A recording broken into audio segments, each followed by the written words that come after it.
Folks, welcome to the Black Men Summit here on the Culture on the Black Star Network, where we're talking about redefining and celebrating Black manhood. I'm your special guest.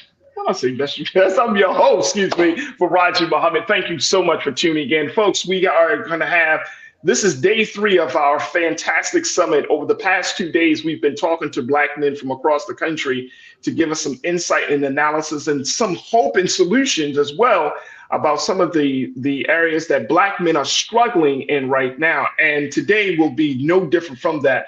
We are going to continue this conversation. We wanted to have a discussion about where we are with the state of education of Black America. And so we wanted to do our part to bring some dynamic voices to this discussion, Black men who are leading the way in making sure that other brothers and sisters and our communities and our families are all gaining from this situation and this system of education. So without further ado, we want to welcome our very special guest here today. We are joined by Dr. Steve Perry, who serves as the educator. He's an author and he's founder of Capital Prep Schools. My brother, is always good to see him here on the Black Star Network. Brother Steve, thank you so much, sir, for your time this afternoon. Thank you so much. I'm truly honored to be part of this conversation.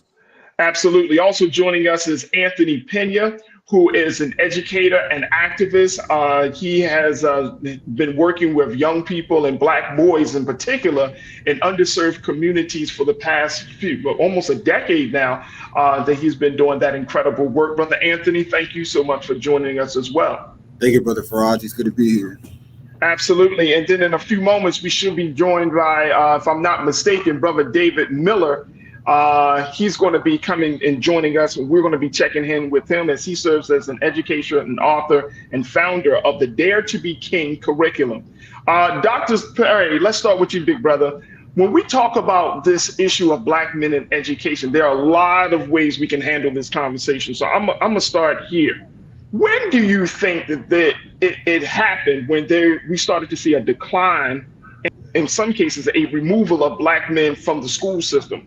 Some people would go as far as to say that it was during that landmark decision of Brown versus the Board of Education that once schools started to become more integrated, that we started to see something change within the culture of education of Black children, but more importantly, we started to see something different in the administration of education from Black teachers. What's your take on that, big brother? Again, thank you so much for having the conversation because it's so important. But it's a bigger conversation than even the Brown versus Board of Education. Black men were never intended to be full participants in what we refer to as formal education. In fact, it was never supposed to be something that we were supposed to have had access to. From the time of slavery, the expectation was that if you taught the men in the community to read, those men would rise up and recognize that they, in fact, were human. And so the formation of what we refer to as public education was designed in many ways to indoctrinate people of color. The first public school that's on record was not 1635 classical in Boston, but 1634 in a school in the Maryland area that was founded by white settlers to indoctrinate Native people. So if you fast forward all the way up through Brown versus Board of Education and up through 1968 in New York, where they had the strike, there have been consistent efforts to limit access to education, both from a student perspective and from a professional perspective. Continue all the way up through now. Those of us like myself who seek to start our own schools are constantly met with the aggression of the white establishment, whose singular goal is to make sure that we don't get ourselves in a position to do well in school or to run our own schools within which we can do well. I'll take it one step further. If you imagine this, that in 2021, only 5% of all Black students who took the ACT passed all 4 sections and would otherwise be deemed as college ready. That means that the intentions of the system to make sure that Black people do not succeed in it have been met.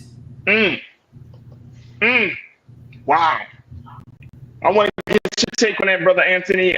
Kind of following what Dr. Perry is putting out there. Then I'm going to share something in that because I think, Dr. Perry, you definitely are touching something. Brother Anthony, what's your take on it, bro?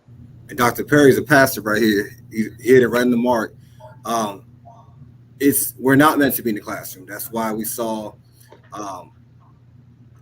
Black men, Black students placed special education on purpose, right, on track to get them back because of the behaviors, quote unquote, where they're not culturally competent in their areas, or they feel like the institution of learning feels like Black students and males in particular are different, and therefore we got to treat them differently. And so there's never been an aspiration for me personally. My first Black male teacher was in college when I went to Georgetown University. So for me, I didn't know that was a possibility to be education because all I saw were female teachers, or Black female teachers in particular, or white males. So for me, it was never an aspiration until somebody else sat me down and was able to mentor me, and then I saw myself coming to education. So we see the battle here continuously.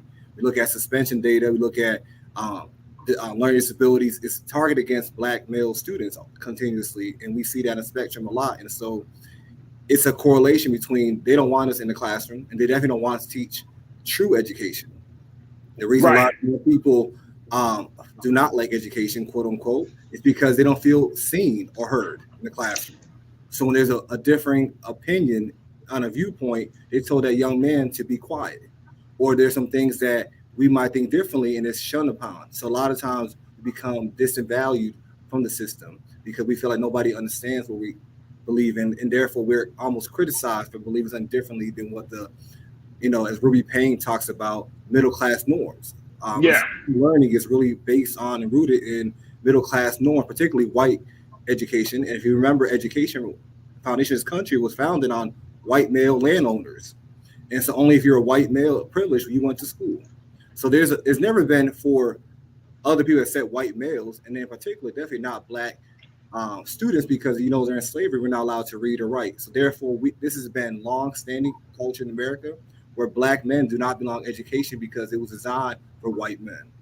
And I want to go back to the point that you made, Brother Steve, about this, because it sounds like we need to really have a different conversation. I'm saying we as Black folks, we as Black America need to have a different conversation about the importance of education. I was reading this piece with this brother named Sharif El-Mekki, who serves as the CEO of the Center for Black Educator Development, which is a prominent teacher pipeline that pushes for educational diversity in public schools. He was having this conversation, and he said this, and Lisa, let's put up quote number 3 on the screen, please. This is what he said. He said, there's this naive notion that school is a safe space for Black youth, and it's not. He said, when we talk to Black educators, it's not only that they often experience racism from their colleagues and supervisors as professionals, but they also remember when they experienced something similar as a child. But the effect is that now they're trying to protect children and work